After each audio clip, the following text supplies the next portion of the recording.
Assalamualaikum warahmatullahi wabarakatuh. Shalom, Om Swastiastu, Namo Buddhaya. Perkenalkan, saya Pascal Punyawati dari Prodi PGSD semester 3 dengan NIM 2023 06030.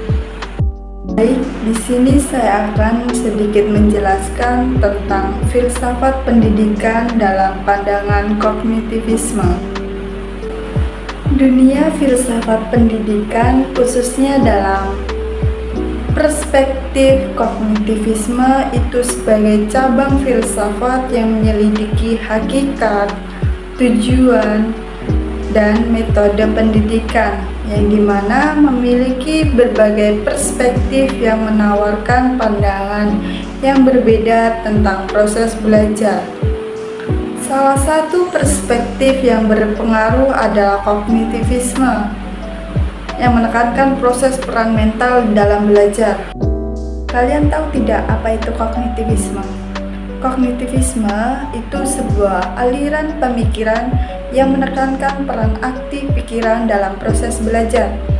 Kognitivisme juga memandang manusia itu sebagai pemroses informasi yang aktif, bukan hanya penerima pasif. Selanjutnya, bagaimana sih kognitivisme itu mempengaruhi filsafat pendidikan? Bagaimana kognitivisme menekankan pentingnya memahami proses berpikir siswa, bagaimana mereka membangun pengetahuan, dan bagaimana mereka memecahkan masalah. Jadi, kognitivisme itu telah memberikan pengaruh yang signifikan terhadap filsafat pendidikan yang mengubah cara kita untuk memahami proses belajar dan peran pendidikan dalam membentuk individu.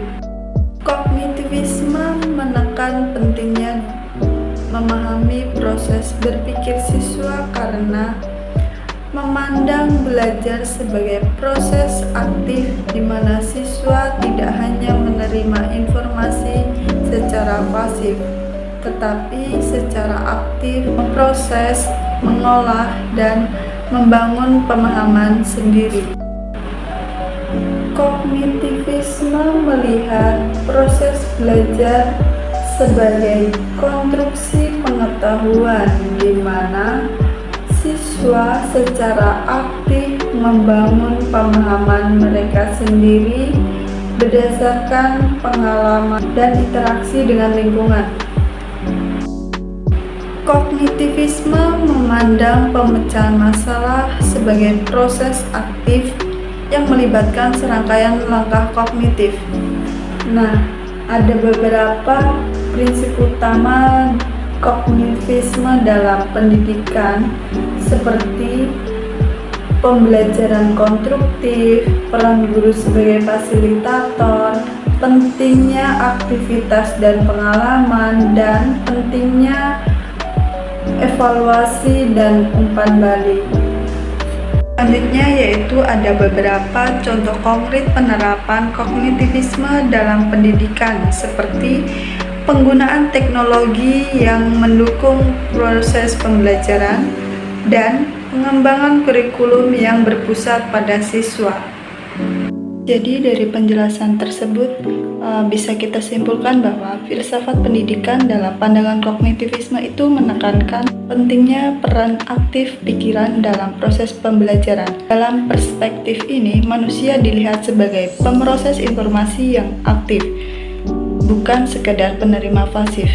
Pendekatan ini juga mendorong model pembelajaran yang berfokus pada siswa dengan guru sebagai fasilitator yang membantu membangun pengetahuan melalui interaksi dan pengalaman nyata.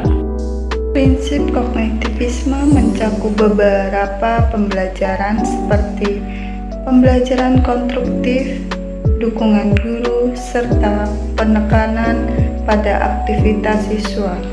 Evaluasi dan umpan balik sangatlah penting. Penerapan kognitivisme terlihat dalam metode pembelajaran aktif dan penggunaan teknologi yang mendukung.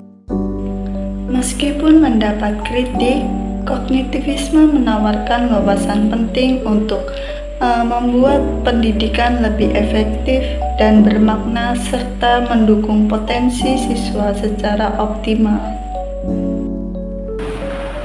Sekian video dari saya. Apabila ada salah kata ataupun tutur kata yang kurang berkenan, saya mohon maaf yang sebesar-besarnya. Sekian, terima kasih. Wassalamualaikum warahmatullahi wabarakatuh. Shalom. Om Swastiastu, Namo Buddhaya.